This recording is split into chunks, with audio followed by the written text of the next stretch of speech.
school students, he'll be familiar with Greek mythology. So the king that was visiting their city wanted to create a celebration of his visit by creating a giant statue of Zeus and Artemis and these gods of the Greek gods, and build these giant statues, and everybody has to come and show their respect to these statues. And showing respect to these statues means showing respect to the religion of the king. And not showing up means you've disrespected not only these gods, but also the king. So it's punishable by death. So these young men, a lot of our historians say, were actually sons of some of the wealthy people in that society and some of the political leaders of that society. And everybody else is coming and doing sajda or whatever they do in front of these statues, and these young men say, we can't do it. This doesn't make any sense. There has to be just one God, and it can't be this nonsense. So they rebel, and they openly, publicly actually say that we're not going to do this. And they make a big scene. And as a result of that scene, the king, because it's public now, it's humiliation, and there have to be consequences, because if you let them go, then what's going to happen? Other people are going to do the same thing. And for them, religion was not just worship, religion was also part of politics. Because if you refuse the order of the king by not worshiping, then you're rebelling against the king. There's going to be a political problem now. So in order to keep everything normal, these young men have to be given the death penalty. But they were also sons of important people in that society. So there must have been some kind of what they call in Pakistan, sifarish.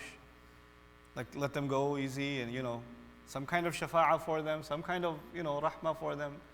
So they said, okay, you have a few days, think it over, apologize for what you did, and show your proper respects, otherwise you'll get the death penalty.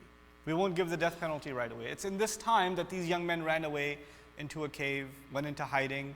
They're asking Allah for protection. They don't know anything about Allah. They make dua to Allah to ask for protection, and Allah puts them to sleep for several hundred years, for a very, very long time. We won't get into the numbers right now. And then eventually Allah allows them to wake up at a time when the king is gone, the kingdom is gone, even the currency has changed, the way people dress, everything has changed. They get up, their first concern is, man, they got to eat something. So they send one of theirs, فَبْعَثُوا أَحَدَكُمْ بِوَرِقِكُمْ. They send one of their young men to go down and eat the food, to buy food carefully. And they're going to be covert about it so they don't get caught, because at this point they're fugitives. But when they go down, this poor guy who's trying to blend in is wearing clothes from 300 years ago. And he's got currency from 300 years ago, the coin that nobody uses anymore. And he's speaking a language, like imagine somebody speaking English from 300 years ago, they can't blend in. You can't fit in. So they got discovered, basically. Right? So that's the more happens, but that's in a nutshell what happens in this story. There are 4 stories altogether. I'll be very brief with each of them. The second story is that of 2 gardeners. And this is a story of 2 Muslim gardeners from the indication of Quran. And one of them, Allah describes, he has incredible properties adjacent to each other, 2 gardens, but they're not exactly adjacent to each other. He's got a garden, then a farm, and then a garden. Okay? And so the 2 gardens are connected, and between them, خِلَالَهُمَا نَهْرًا. Okay? And through them a river is running. In other words, now he's got not only 3 properties, he's got water running through the whole property. He doesn't have to bring water. Bringing water to the farm is a major expense. And it's a lot of labor. You have to send people to the well, send people to the river, send people to the lake, draw the water. And it's a lot of water. So you have to take your animals with you. So you have to own animals. Then you have to load the animals. Then you have to bring the animals back and feed the animals because they get tired. Then you have to deliver the water. It's a lot of labor. It's a lot of expense. But this guy saves all that money because where's the river? In the middle. It's running through. And he never runs out of water because it's not a lake, it's a river. It's just constant supply. So Allah describes in a nutshell that his produce, his wealth in the farm was such that he says, آتت أكلها ولم تظلم منه شيئا. That it would produce everything worthy of eating. Imagine a tree and every apple is good. There's not a single apple that a little worm got into or it's a little premature. Every one of them is worthy of eating. أكلها. Not ثمرها. أكلها. And not one of them falls before it should fall. And sometimes it happens, your apple falls in the other guy's property. So now your apple, it fell on the other guy's property. لَمْ تَظْلِمْ مِنْهُ شَيْئًا. It doesn't shortchange him in any way, shape, or form. He's got 100% productivity out of this farm. That's what Allah describes. Allah went out of His way to describe how many conveniences this man had in his farm and security measures he had, etc. But I told you it's a story about how many farmers? Two of them. One gardener farmer and his neighbor. But the neighbor, Allah mentions none of his property. Nothing is mentioned. What does he own? How many trees does he have? Does he have a garden? Nothing. Nothing. Basically, this is, al-lahdhu asdaqu isharatan min al-lafz. They say in the Arabic language, for example, رُبَّ سُكُوتٍ أَبْلَغُ مِنْ قَوْلٍ. Sometimes you don't say something, it says a lot more than when you say something. Right? So Allah not mentioning it is like saying his property is not even worth mentioning. That's how little or insignificant he has. But then the one who doesn't have any, they're neighbors with each other. And you notice that the guy who's wealthy, he talks to him, they talk to each other, but in the middle of conversation, he likes to slip in that he's doing pretty good. Life is good, man. This year we made quite a bit. And I had to get extra employees too. By the way, how's it going with you? And he knows that he has a bad problem. The water doesn't come to his farm and he's not doing well, but he brings it up indirectly that, look, I'm doing a lot better and you're pretty pathetic. You know how we do this? We do this at men tend not to do this as much, even though Allah mentioned a couple of places in Quran where people do this, showing off wealth indirectly. Not directly, indirectly. And that's why Allah says, وَهُوَ يُحَاوِرُهُ أَنَا أَكْثَرُ مِنْكَ مَالًا. In the middle of conversation, somehow he gets the point across that I have more money than you do, by the way. I got more people, I got more back than you do. You can have ladies at a party and some aunties going off saying, our wedding, we had to get 2 extra caterers. We couldn't even fit all the guests in this hall. We had to get a bigger hall, that one's $20,000. And on top of that is $25, $28 per plate. Can you imagine? But you have to do, we love our daughter. And she's talking to some other lady next to her who's got 5 daughters and none of them are married and they work minimum wage and they can't even think about and then she's rubbing it in. And she said, no, I'm saying mashallah, mashallah, And this poor lady is being tortured by these words at some wedding. Oh, so when are your daughters getting married? I mean, we do these things, and that's why Quran mentions them. So anyway, what Allah does, the poor farmer, he got hurt by the words, and he just said, maybe Allah will take this away from you. You talk like this, you hurt my feelings, maybe Allah will. You never know. Allah has given you this. You should be grateful to Allah, And maybe Allah, and just the words of a mazloom, right? The words of someone whose feelings are hurt. Allah, how seriously He takes those words.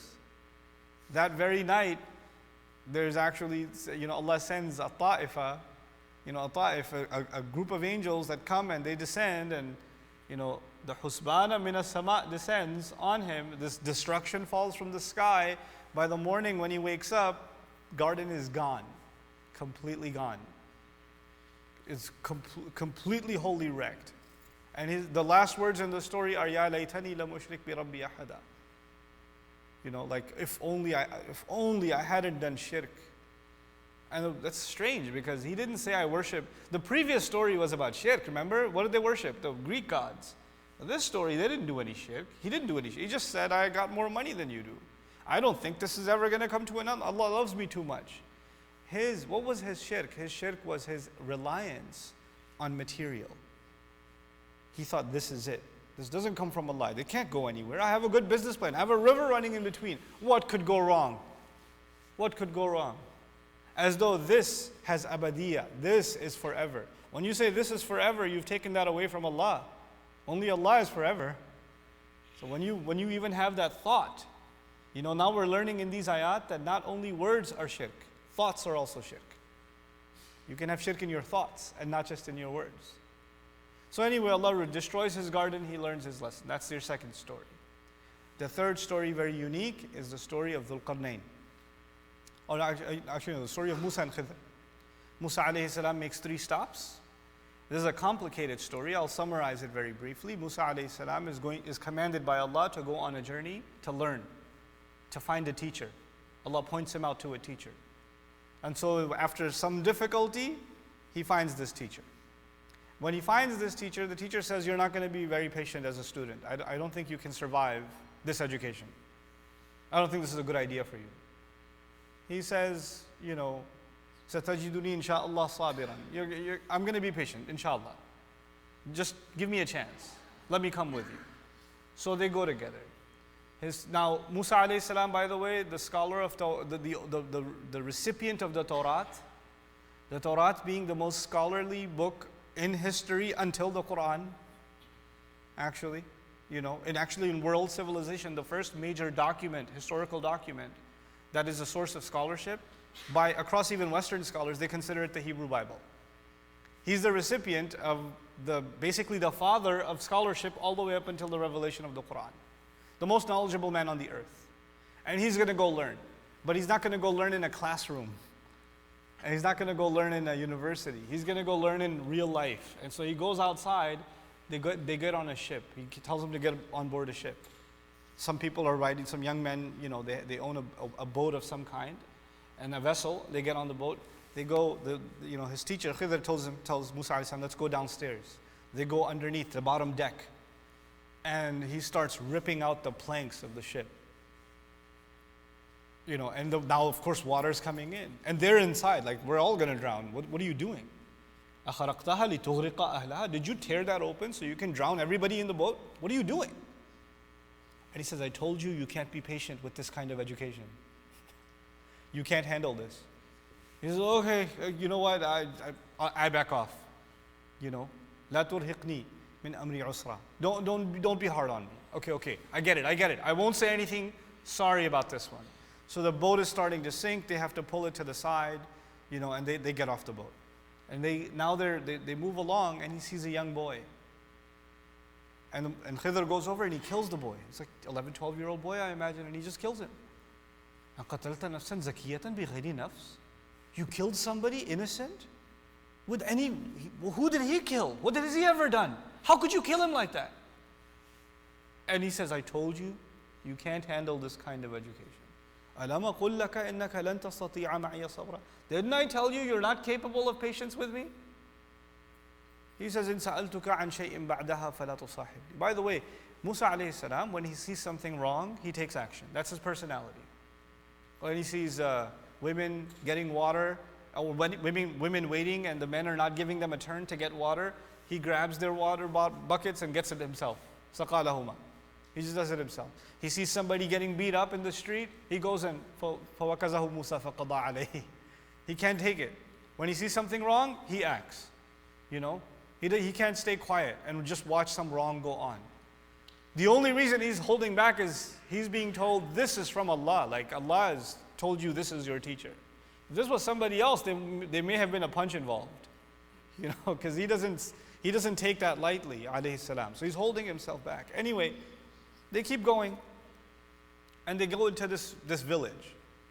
And they go in this village and nobody's paying them any common courtesy.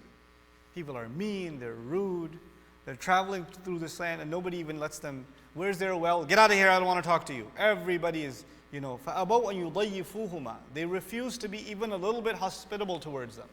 Very mean town, very rude place. And he notices it.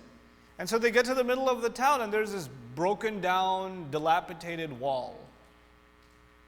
And he says, let's start working. And in the middle of this town where everybody's mean to them, they start building this wall. And they start fixing it. And day long, they're just laboring. It's hard work putting a wall together. So they're putting this wall together. And Musa alayhi salam is sweating, he's exhausted. And if we did all this work, probably he has a contract from before and he's doing this now and we're going to get paid and we're going to eat something. Obviously, when you do work, you get hungry and thirsty, So now he puts this wall together and they're going to move on. And he's like, wait, we're not getting paid? Not even food? And he asks him, لَاتَّخَذْتَ عَلَيْهِ لَإِنْ شِئْتَ لَاتَّخَذْتَ عَلَيْهِ أَجْرًا. If you wanted, we could have gotten paid for this. We did all this work and you didn't even get paid. Now this time he didn't ask anything. See, the last few times, Musa alayhi salam is genius. The first time he said, أَخَرَقْتَهَا. Did you tear the boat open? That's a question. Khatira told him, لَا تَسْأَلْنِي. Don't ask me. Don't ask me. So he asked him, number one, strike one. Second time, أَقَتَلْتَ نَفْسًا? You killed somebody? That's a question. You asked me again. He said, okay, I swear if I ask you again, you can kick me out, no more. You can expel me from the program. The third time, he doesn't ask him. He says, if you wanted, you could have been paid. He didn't say, you didn't even get paid? You didn't even ask? Because he could say, well, I didn't ask, I just said. But the teacher says that counts as a question, forget it. هَذَا فِرَاقُ بَيْنِي وَبَيْنِكَ. This time to go, you can no longer be with me. But before you go, I will at least tell you the 3 stops we made, what that was all about. So he explains it to him. Okay, he explains to him that the first stop, these were young men who barely made a living, and the only means of income they had was their boat. This is how they fish. But the king was interested in expanding his navy. And so the king decided that anybody who has a working boat shall be confiscated and added to the navy. So they were coming close. And if they saw their boat, they would have taken the boat. So I damaged his boat. Now when they come and inspect the boat, it's damaged, forget it, let's keep going. They can fix the boat and still have their boat.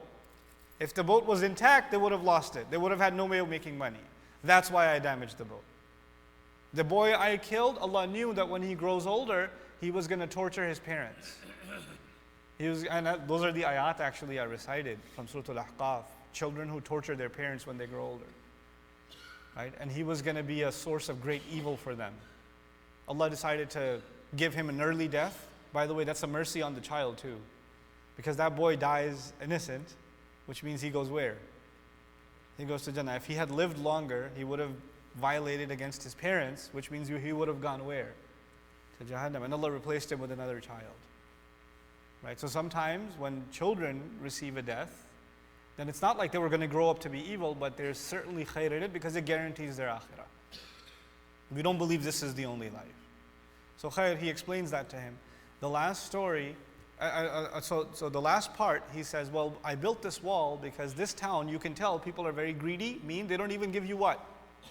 Food, water. They're so greedy they can't even spare a cup of water for somebody else. And this town has a couple of orphan children. Who do you think is going to care for these orphan children in a town like this? And these orphan children, their father used to be a good man, and he had some savings for them, but he buried it under this wall. And the wall was falling apart. And as the wall was falling apart, what he buried for them was going to get what? It was going to get exposed.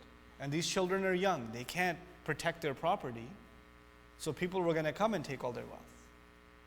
So I decided, Allah inspired, to build this wall so that eventually when they're old enough, they can dig under it themselves and protect their assets. But until then, there needs to be a way of securing the savings for these poor boys.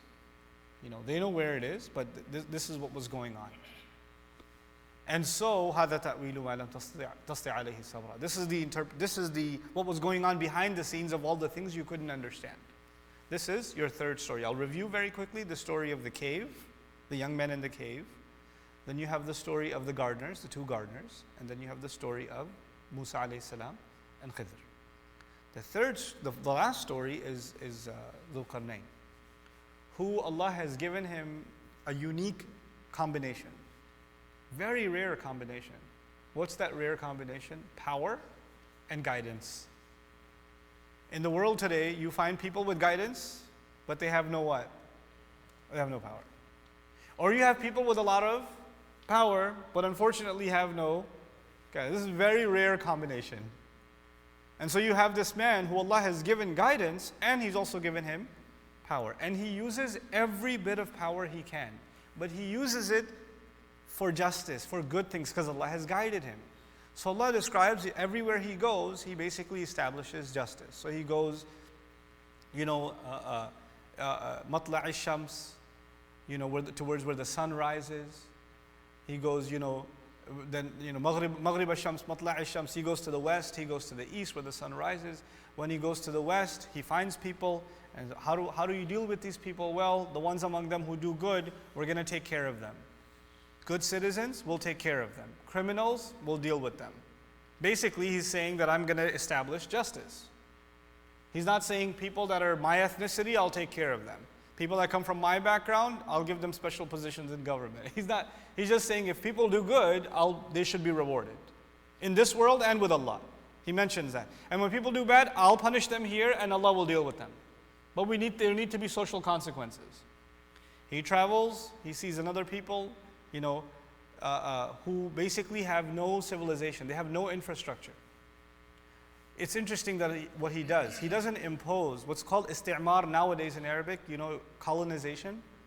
Europeans went all over the world. They said these people are backwards. We need to bring civilization to them.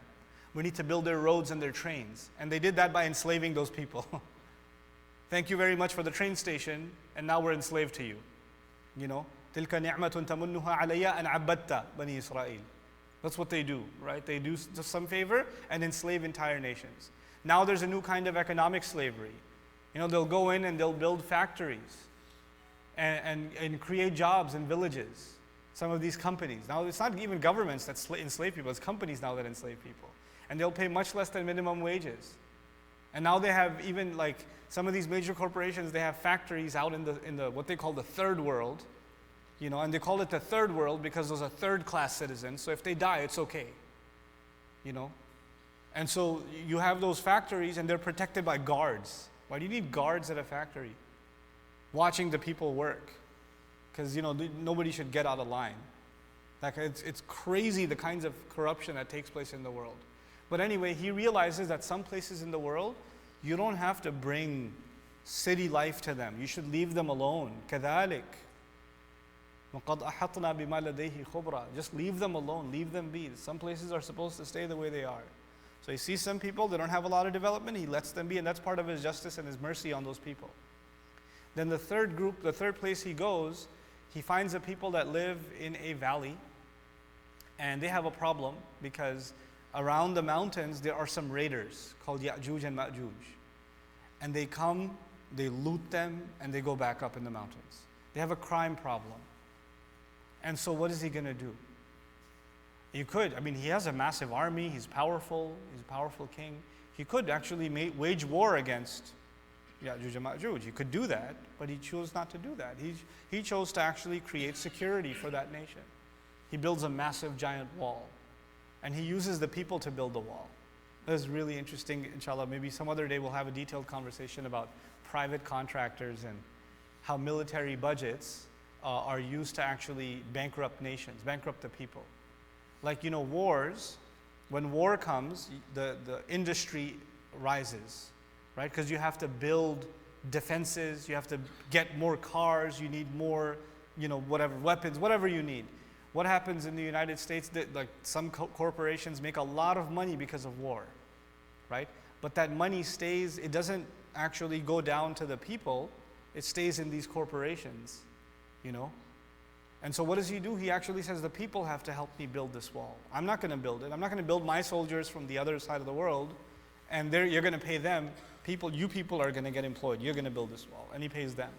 But anyway, so these are the three basic stories in the surah. Now, how are they all connected? They seem like they're all over the place. How are they connected? This is very powerful. And I hope you remember it, inshallah. There are, you can say, two worlds. The world you can see and the world you cannot see. Angels, Allah, the day of judgment, that is the world you cannot see. What you are looking at me at right now, and I see you, this is the world that we can see, right? That's the difference between these two worlds. Allah controls which world? Both of them. Allah controls both of them. But in one of those worlds, Allah's control is visible, and in the other world, Allah's control is invisible. For us, right now, I'm carrying this book. I feel like I'm the one carrying this book. I'm using the muscles in my arm to carry this book. But actually, my capability is being granted to me by who? By Allah, but that's invisible. That's invisible. In the other world, everything Allah does is actually visible to them, but it's invisible, it's ghaib to us. You understand that? Now, what happens there are 4 stories, right?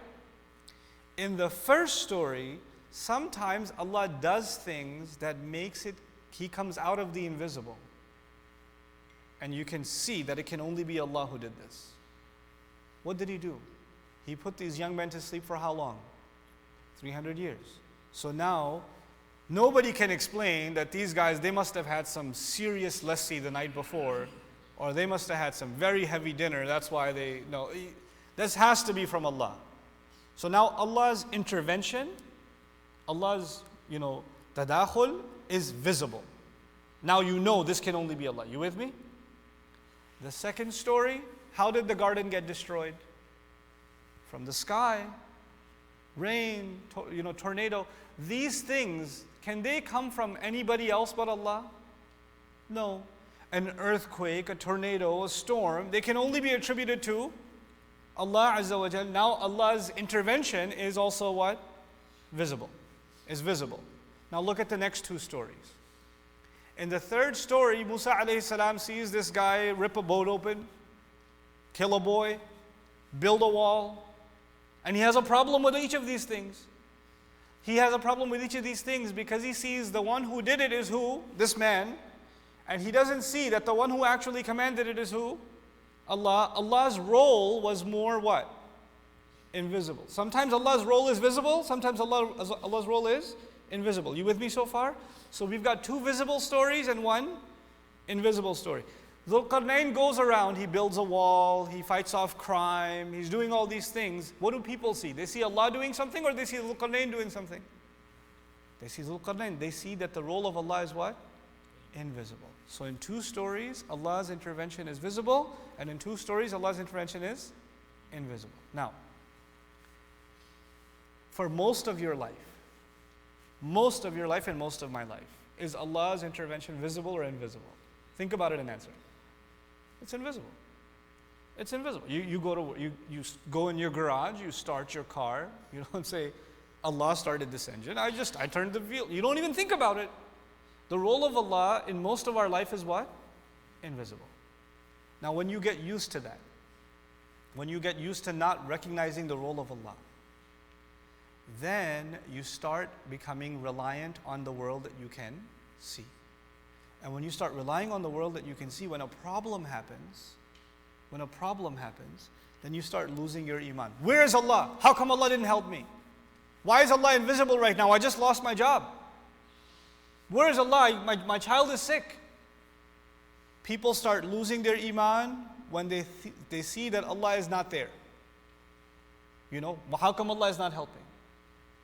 So now, in the first two stories, Allah establishes very clearly that Allah controls the unseen and the seen. In the next two stories, Allah shows you the way that, one of the scholars put it so beautifully. You can imagine there's the world that you can see and the world that you cannot see, and there's a curtain between them. In the story of Musa and Khidr, particularly, Allah lifts the curtain a little bit. So you can see, sometimes you think Allah was invisible, but He was there. So you learn that He's always there. Whether you think He's visible or not, He's always there. You with me? This is one of the ways you can say these stories are connected to each other. One more quick way. So inshallah, I'm putting it in easy words so you can hopefully remember and share it with somebody else. Another way you can think of how these stories are connected to each other is that in the first two stories, your reliance, what you have to do, you don't do anything, Allah does everything. You don't do anything. You don't decide to take what pills that can keep you to sleep for 300 years. You don't decide how to bring a storm from the sky. It's out of your hands, completely out of your hands. But in the third and the fourth story, do you do something also? Yeah. I mean, Khidr takes actions with his own hands. He doesn't say Allah will crack the ship open. He does it himself. Dhul Qarnayn doesn't just make dua, Ya Allah, reveal a wall, please. Help these people out. What does he do? We have to build this wall. We have to do it. So in two of them, the only doer is who? Allah. And the other one, the doer is also human beings. Human beings are also doing something. You understand? Now when human beings do something, that is when they feel Allah is invisible, because they think they're the ones who did it. Right? When something's directly from Allah, then yeah, it's Allah. It's it, no doubt. But when we do something, we actually tend to not think about the role of Allah Azza wa Jal. Now on that note, these are again some very interesting ways of connecting the stories together. I wanted to just highlight one ayah and I'm done. It'll just take 5 minutes or less. That is Dhul Qarnayn, the last story. Allah gave him a unique combination. What did I tell you? What was the combination Allah gave him? Power and guidance. Unique. And what he says about his power, resources, أَتْبَعَ سَبَبًا. He followed every resource to the maximum. He used every single resource. Today Muslims are confused. If you really have iman in Allah, then you don't worry about dunya. If you really had iman in Allah, then we don't need resources. We don't need, Muslim believers don't need money. We don't need power. We don't need education. These are not the solution. Allah is the solution. Just remember Allah and everything will be solved. Wait, hold on a second. If the problems of those people will only be solved by dua, why are they asking Dhul Qarnayn for help? Why is Quran telling us that he did what he should have been doing? And he builds this massive wall made up of layers, Zubar al-Hadid, you know, حتى إذا سأوى بين الصدفين قال انفخوا حتى إذا جعله نارا قال آتوني أفرغ عليه قطرة. There's an entire engineering process mentioned. Like Allah doesn't just say He built a wall, Allah described the engineering of the wall, which is a very worldly thing. It's a material thing. Nowadays you have the weak mentality of the Muslims. They say either you are people of akhirah, of iman, of Allah, or you are people of dunya. You can't have both. You can't. You have to have one or the other. Dhul Qarnayn is building something using dunya. And he can't build it if he doesn't understand engineering. And you don't study engineering when you're doing dhikr. You study engineering when you're studying metal, when you're studying construction. He understands these, and he's understanding human resource management and governance. These are worldly things. But he understands something. He understands that Allah put us on this earth to do the best we can for others using the resources of this earth. He understands that. مَا مَكَّنِّي فِيهِ خَيْرٌ. The power Allah has given me is for good. It's good stuff. You know, you guys can we pay you something? He goes, no, Allah is taking care of me. Allah has given me quite a few resources.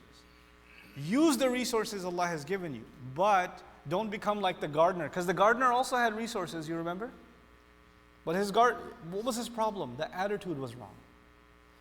If you compare his attitude to Dhul Qarnayn, his attitude is very clear. He says, when he builds the entire wall, he doesn't say, this is dunya, this is fitna. No. He says, هَذَا رَحْمَةٌ مِّن رَبِّي. This is a loving mercy from my master. He doesn't say, this is my greatest accomplishment. This is why I will win the election next year.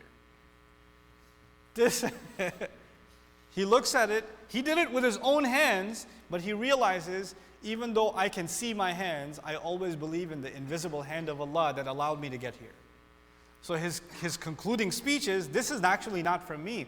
The effort came from me, the results came from Allah. My job on this earth is to exhaust myself in effort. And then Allah will give, and Allah gave this wall. And this wall Allah describes, Ya'juj and Ma'juj can't even scale it. It's amazing, but he realizes at the end of all of that engineering, all of that work, he says, but I should tell you guys something. As he's standing by the wall, you know, when you build something like that, you say, this shall stand tall for generations and it will be a mark of our victory and blah, blah, blah. You give this victory speech. He says, فَإِذَا جَاءَ وَعْدُ رَبِّي جَعَلَهُ دَكَّا وَكَانَ وَعْدُ رَبِّي حَقًّا. Such an awesome speech. He goes, when Allah's promise comes, this wall will be crushed. These poor people spent years building this wall. Finally it's done. And the speech says, one day Allah's promise will come and this wall will be what? Crushed. Akiya. Like, why did we do all this work then? If this world is going to be destroyed anyway, why put so much effort in? This is another part of the weakness of the Muslim mind sometimes, when they're far from Quran. Why should I make all the effort? Why should I do all this work, akhi? This dunya is temporary. We're going to go from here. Why don't you give that khutbah to Dhul Qarnayn? Because before he bothers to build a wall, you should just tell him, listen, Allah's promise will come and the wall will be gone. Don't build. Allah wants you to build in this world. Take care of yourself. Take care of others in this world. But know that one day it will come to an end. This is the same logic that says, Akhi, one day you're going to die. Why are you eating? Just die now. You know, the deen of Allah wants us to take advantage of this world, just like you take advantage for yourself every day. Every single day you eat, and you eat what you like to eat. You eat good food, and you thank Allah for it. The same applies to the world and what we build around the world. We're supposed to put good effort to make things better in the world around us. وَاسْتَعْمَرَكُمْ فِيهَا, Allah says. He wanted you to build more in this world. You know, this is not a negation of our iman in the akhirah. This is actually an acknowledgement of the ni'mah Allah has given us. So may Allah Azza wa Jal make us of the people who get the best out of this dunya and the best out of the akhirah. And don't forget either one. لا تنسى نصيبك من الدنيا. Don't forget your portion from the dunya. ربنا آتنا في الدنيا حسنة وفي الآخرة حسنة وقنا عذاب النار. It's the balance between both of these things. So may Allah keep us from becoming people only of the akhirah or people only of the dunya. May Allah Azza wa Jal give us the balance that Allah's book has taught us so beautifully. Barakallahu li wa lakum fil Qur'an al-Hakim wa nafa'ani wa iyyakum bil ayati wa dhikr al-Hakim. I think all of you are invited to the breakfast back there, inshallah ta'ala. تعلن شيئا? Yeah, sure. We're hearing welcome to the students. Yeah, so dream students. Dream students. Come here. Well, yeah, come forward, please. Dream victims. Dream victims and the alumni. And the